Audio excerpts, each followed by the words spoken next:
எல்லாருக்கும் வணக்கம். Post production work போயிட்டுருக்கனால கொஞ்சம் நான் லேட்டாக வந்துட்டேன். அதுக்காக உங்கள் எல்லாத்தையும் நான் மன்னிப்பு கேட்டுக்கிறேன். என்னுடைய படங்கள் எல்லாமே அநேகமாக வந்து இப்படி நடந்தால் எப்படி இருக்கும் அப்படிங்கிறது தான் most of my films concept. இப்போ இந்தியன் 2 அப்படி தான். இப்போ கரண்டில் இந்தியன் தாத்தா வந்தால் எப்படி இருக்கும் அப்படிங்கிற கற்பனை தான் வந்து இந்தியன் 2. இந்தியன் 1 வந்து தமிழ்நாட்டுக்குள்ளே நடக்கிற மாதிரி கதை இருந்தது. ஆனால் இந்தியன் 2 வந்து கொஞ்சம் தமிழ்நாடு தாண்டி மற்ற மாநிலங்களுக்கும் கதை விரியுது.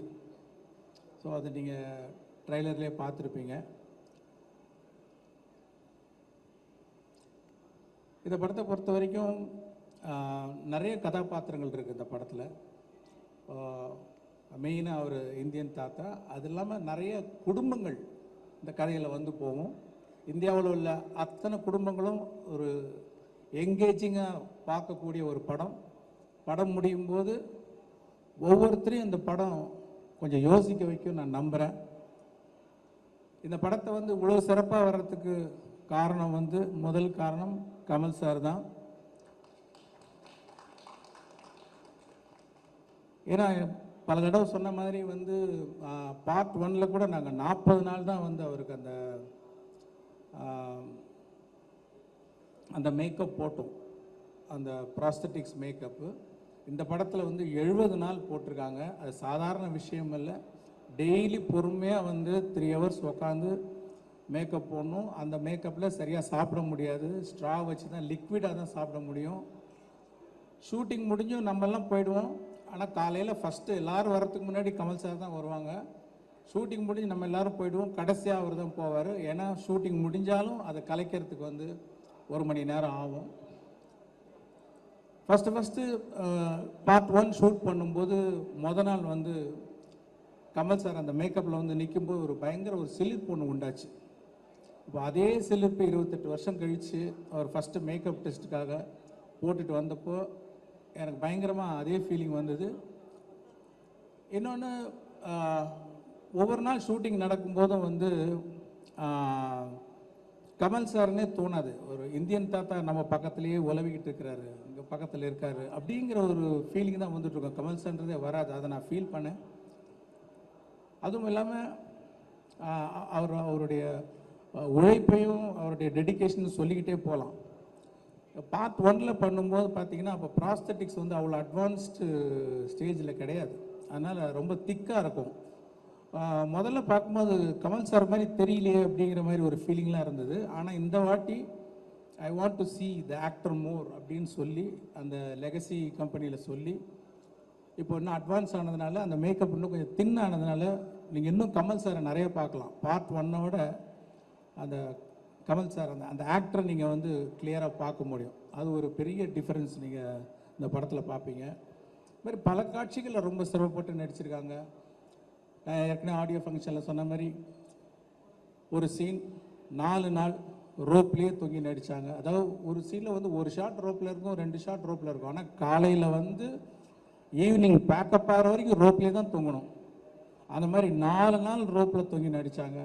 ப்ராஸ்தட்டிக்ஸ் மேக்கப்பு, வேறு ஒரு மொழி பஞ்சாபியில் பேசணும், நடிக்கணும். அப்புறம் என்னென்னா அது 48 ஃப்ரேம்ஸ், ஐ மீன் ஸ்லோ மோஷனில் எடுக்கிறோம். அதனால் அது என்ன பண்ணோன்னா முதல்ல டயலாகை பேசி நாங்கள் அதை ரெக்கார்ட் பண்ணோம். 12 ஃப்ரேம்ஸில் ரெக்கார்ட் பண்ணோம். ரெக்கார்ட் பண்ணோன்னு அது ஃபாஸ்ட்டாக ப்ளே ஆகும். உங்களுக்கு தெரியல, சிக்கி சிக்கி சிக்கின்னு ஒரு மாதிரி ஃபாஸ்ட்டாக வரும் சவுண்டு. இப்போ அந்த சவுண்டை ப்ளே பண்ணி அந்த ரோப்பில் தொங்கி அந்த ப்ராஸ்தட்டிக்ஸ் மேக்கப்போட பஞ்சாபி பேசி அதுக்கு சிங் பண்ணி நடிக்கணும். அவ்வளோ வேகமாக போகிற அந்த சவுண்டுக்கு வந்து கேட்ச் பண்ணி நடிக்கிறதுன்ற யாராலையும் முடியாது எனக்கு தெரிஞ்சு. வந்து அவ்வளோ சிறப்பாக பண்ணியிருக்காங்க. பத்தாவதுக்கு கையில் வர ஆக்டிவிட்டி, கை ஏதோ வரைஞ்சிக்கிட்டே இருக்கும். அந்த மாதிரி ஒரு சேலஞ்சிங், என்ன சேலஞ்சிங்காக கொடுத்தாலும் பண்ணுறாரு அவர். இதை விட கடினமாக என்ன பண்ண முடியும், அதுக்குன்னு ஃபோர்ஸ் பண்ணுறதில்ல. அந்த காட்சி அமைப்பு அப்படி இருக்கும்போது அவ்வளோ பெஸ்ட்டாக பண்ணி கொடுத்துருக்காங்க. இன்னொன்று, அவர் வர ஒவ்வொரு காட்சியுமே நான் வந்து ஒரு மோர் தென் டைரக்டர், ஒரு ஆடியன்ஸாக பார்க்கும்போது ஒரு பிரமிப்பு இருக்குது. அப்படியே பார்த்துக்கிட்டே இருக்கிற ஒரு பிரமிப்பு. இன்னும் கொஞ்சம் நேரம் அவர் பார்க்கணும், மறுபடியும் எப்போ வருவார் அப்படிங்கிற ஒரு ஃபீலிங் இருந்துக்கிட்டே இருக்குது. அவ்வளோ சிறப்பாக நடிச்சிருக்காங்க. இன்னும் சொல்லிக்கிட்டே போகலாம்.